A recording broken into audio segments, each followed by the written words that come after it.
Sí, buenas tardes. Hoy la lectura es del Evangelio de Marcos, capítulo 13, versículos del 1 al 8. Y dice así: Cuando salía Jesús del templo, le dijo uno de sus discípulos: Mira, maestro, qué piedras, qué edificios. ¿Ves todos esos grandiosos edificios?, contestó Jesús. No quedará piedra sobre piedra, todo será derribado. Más tarde estaba Jesús sentado en el monte de los olivos frente al templo, y Pedro, Jacobo, Juan y Andrés le preguntaron en privado: Dinos, ¿cuándo sucederá eso? ¿Y cuál será la señal de que todo está a punto de cumplirse? Tengan cuidado de que nadie los engañe, comenzó a advertirle Jesús. Vendrán muchos que, haciéndose pasar por mí, dirán: Yo soy, y engañarán a muchos. Cuando sepan de guerras y de rumores de guerras, no se alarmen. Es necesario que eso suceda, pero no será todavía el fin. Se levantará nación contra nación y reino contra reino. Habrá terremotos por todas partes y también habrá hambre. Esto será apenas el comienzo de los dolores. Esta es la palabra de Dios. Gloria a ti, Señor. El domingo pasado leíamos en el Evangelio que Jesús estaba en el templo con sus discípulos. Recordamos que dentro del templo acusa a los escribas, que eran los maestros de la ley, de aprovecharse de la gente, de sus ofrendas y acomodando las leyes a su conveniencia. En contraste a esto, Jesús muestra a sus discípulos a la viuda que da la ofrenda de las 2 moneditas de cobre como ejemplo de fe. Hoy el evangelista nos cuenta que Jesús sale del templo con sus discípulos. Uno de ellos queda asombrado, maravillado, admirando el templo de Herodes y el gran tamaño de las piedras con que estaba construido. Esas piedras eran más altas que una persona. El templo era enorme, era espectacular. Dentro de un gran patio había 3 edificios, uno a continuación del otro. El último, un poco más alto que los demás, estaba destinado a contener el arca de la alianza y otros elementos sagrados de la religión judía. Ese era el lugar donde los constructores decidieron que Jesús debía habitar. Esa habitación estaba separada de las demás por una cortina. Esa cortina de un velo pesado fue el mismo que en el momento de la muerte de Cristo se rasga, se rompe como un símbolo que desde ahora en más no habrá nada que separe a hombres y mujeres de Dios. Ni la gente, ni el rey, ni los sacerdotes podían entrar a esa habitación. Solamente el gran sumo sacerdote entraba un solo día por año y para una ceremonia determinada. La sorpresa del discípulo cuando ve lo tremendo e impresionante que era ese templo era evidente, igual como la de muchos que venían desde muy lejos a admirar esta tremenda construcción. La respuesta de Jesús al discípulo es: ¿ves estos grandes edificios? No quedará piedra sobre piedra de ellos que no sea derribada. ¿Es esto acaso una visión o adivinación del futuro por parte de Jesús? El templo será destruido 37 años después de esto. Sabemos que Jesús, al ser Dios, puede tener la posibilidad de ver el futuro, pero tal vez Él nos quiera decir algo diferente. El espíritu del templo ha sido destruido por el mal uso de la religión, por dirigentes corruptos que solo buscan satisfacer sus intereses personales en vez de ser fieles al mandato y la voluntad del Señor.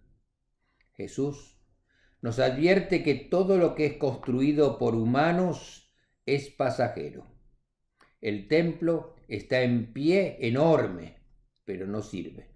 Los poderosos y religiosos se han encargado de alejar a Dios lo más posible, y sin Dios en nuestras vidas nada puede sobrevivir. Nos cuenta el evangelista que después de esta respuesta Jesús y sus discípulos van al monte de los olivos justo al frente del templo. Jesús está frente al templo, enfrentando a ese templo, rechazándolo. Rechazando un templo donde los dirigentes judíos han pretendido encerrar a Dios en la habitación más distante del edificio, donde nadie tiene acceso a él, donde nadie lo visita. Dios lo han querido convertir en algo distante, inaccesible y casi olvidado. Frente a ese templo está Jesús, Dios hecho hombre, que decide vivir entre nosotros, con nosotros y por nosotros, que camina con nosotros, que hace milagros entre nosotros, que come con nosotros, que festeja con nosotros, que nos enseña, que sufre por nosotros, que llora por nosotros, que nos ama tanto que acepta voluntariamente su muerte como sacrificio por nosotros para regalarnos la salvación. Jesús habita entre nosotros sin la necesidad de templos suntuosos. Él predica, cura y comparte con la gente en las plazas, en la playa, en los mercados, en las bodas y en las casas de todos los que lo invitan y quieren recibirlo. Nosotros, la iglesia, somos el nuevo templo. Los discípulos le preguntan cuándo pasarán estas cosas y cuáles serán las señales cuando esto esté por pasar.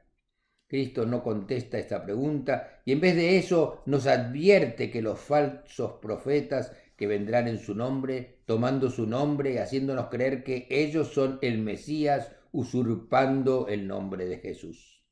Nos harán creer que ellos saben del futuro y se atribuirán poderes que no tienen.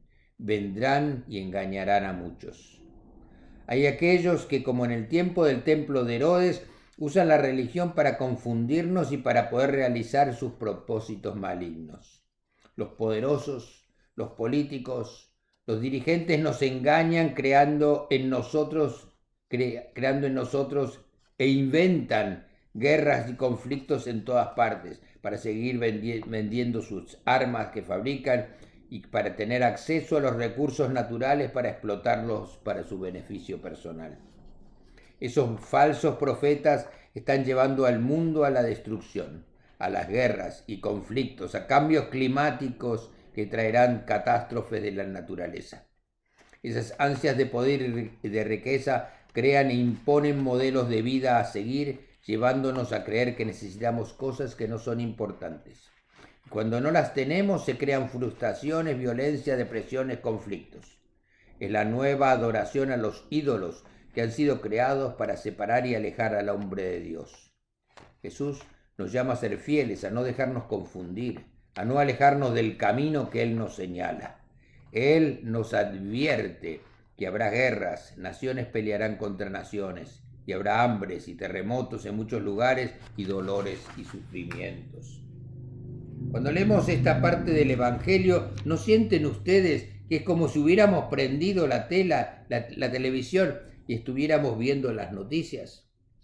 Cristo nos avisa que todo esto va a pasar. En cualquier momento de la historia podríamos haber pensado, esto es el fin del mundo.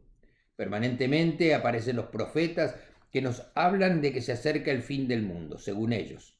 Y según ellos también ellos dicen que saben el día preciso y la hora, y así como las personas ingenuas, crédulas, se dejan influenciar por fanáticos. Jesús nos dice claramente que no creamos en falsos profetas, que nadie sabe el día ni la hora, solo Dios Padre sabe cuándo será el fin de los días, cuando Jesús volverá aquí con gloria. Jesús nos pide que seamos fieles. Con Él a nuestro lado no debemos tener miedo a nada.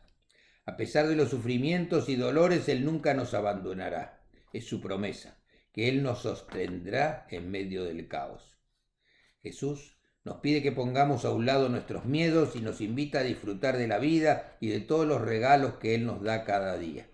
Pongamos toda nuestra fe y esperanza en Jesucristo nuestro Señor. No nos dejemos engañar por falsas promesas y nos dejemos deslumbrar por falsos ídolos, el dinero fácil y los lujos.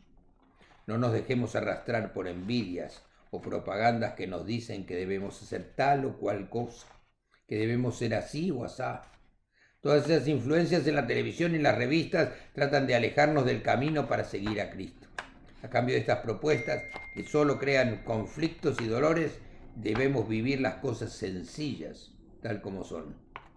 La vida puede tener mucho más sentido y la podemos disfrutar mucho más si seguimos el mandato de nuestro Señor de amarlo sobre todas las cosas y amar a nuestro prójimo. Sepamos que todo va a caer y todo ya algún día va a ser destruido por el tiempo, la humanidad o los fenómenos naturales. Todo menos la palabra de Dios, que es Jesús, que permanecerá para siempre. Debemos depositar nuestra confianza en Jesús, en Él solamente. Jesús, la voz de Dios Padre, quien nos sostendrá siempre y estará siempre con nosotros. Amén. Que tengan una buena semana y que Dios los proteja de todo mal y los bendiga. Amén.